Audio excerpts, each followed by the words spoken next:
ఇప్పుడే జీ5 app download చేయండి. చూడండి మీ ఫేవరెట్ టీవీ షోస్ ఎప్పుడైనా ఎక్కడైనా. నువ్వు దొంగతనం చేసావా? అమ్మ తోడు బంగారం, నేను చేయలేదు. చనిపోయిన మీ అమ్మ మీద కాదు, ఇదిగో బ్రతుకున్న నీ కూతురు మీద ఒట్టేసి చెప్పు. చెప్పు.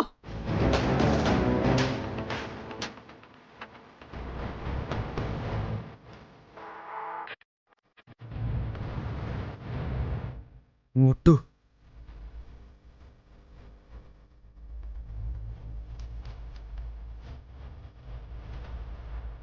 ఇంత చిన్న పిల్ల మీద ఒట్టేస్తున్నావు? బుద్ధుందయ్యా నీకు? పసిపిల్లల ప్రాణాలతో ఆటలేంటి? అబద్ధం చెప్తున్నాడు. ఇక నోరు మూయండి.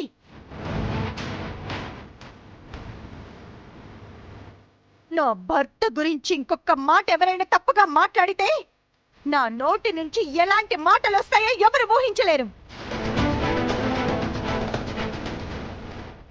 ఏ ధైర్యంతో నా భర్తని దొంగ అన్నారు వేదవతి గారు? అదే మాట నేను మిమ్మల్ని అంటే? అక్క, నువ్వు మాట్లాడుకో. నోరు అదుపులో పెట్టుకుని మాట్లాడమ్మా. నీ భార్యని నేనంటే మీకు కోపం వచ్చింది, మరి మీరు నా భర్తనంటే నాకు కోపం రాదా? చాలా ఎక్కువ మాట్లాడుతున్నావు. నా భర్త దొంగ అని అందరూ తలా ఒక మాట అన్నారు. నేను కూడా మిమ్మల్ని మీ భార్యల్ని అంటే ఊరుకుంటారా? ఇందాక నరసింహం ఫోన్లో మాట్లాడుతుంటే నేను విన్నాను. నేనే మాట్లాడానండి. జాక్పాట్ కొట్టాను అన్నావు కదా? అమ్మో, దుబాయ్ నుంచి మా ఫ్రెండ్ 10,000 పంపిస్తానన్నాడండి. నేనన్నది దాని గురించి. ఆ మాట అంటే నెక్లెస్ కొట్టేసినట్టేనా? ఇదేనా మీ పెద్దరికం? అనే మాటను బట్టి కొన్ని పదాలకు అర్థాలు మారిపోతాయమ్మా. మీరంతా గొప్పవాళ్ళ? మీది రాజకుటుంబమా? మీ ఇంట్లో జరిగే విషయాలు నాకు తెలియవా? అందరి ముందు ఇష్టం వచ్చినట్టు మాట్లాడుతుంది. నోరు మోయించండి అత్తయ్య. ఎవరే ఇష్టం వచ్చినట్టు మాట్లాడుతోంది? నాకు కాబోయే భార్య గురించి ఎక్కువ మాట్లాడకండి. కాబోయేదైతే నీకు గొప్ప, నాకు కాదు. ఏంటొదినా ఇది?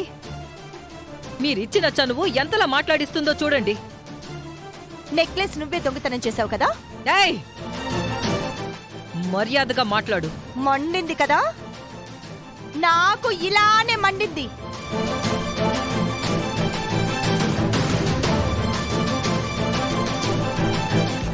నన్ను కదిలించారంటే ఇంట్లో వాళ్ళ అందరి లిస్టులు తీస్తాను. కొడుకు పెళ్లి చేస్తున్నామని మురిసిపోతున్నావేమో. అసలు నీ కొడుకు గురించి చెప్పాలంటే? అక్క, నువ్వు ఆగక్క. ఏం చెప్తుందో చెప్పని.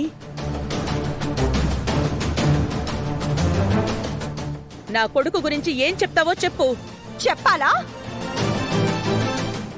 నా గురించి ఏముందని చెప్పడానికి? చెప్పాక కదా తెలుస్తుంది.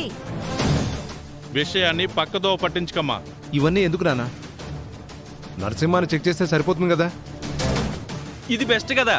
బావా, నువ్వు పక్కనే ఉన్నావుగా, చెక్ చెయ్యి.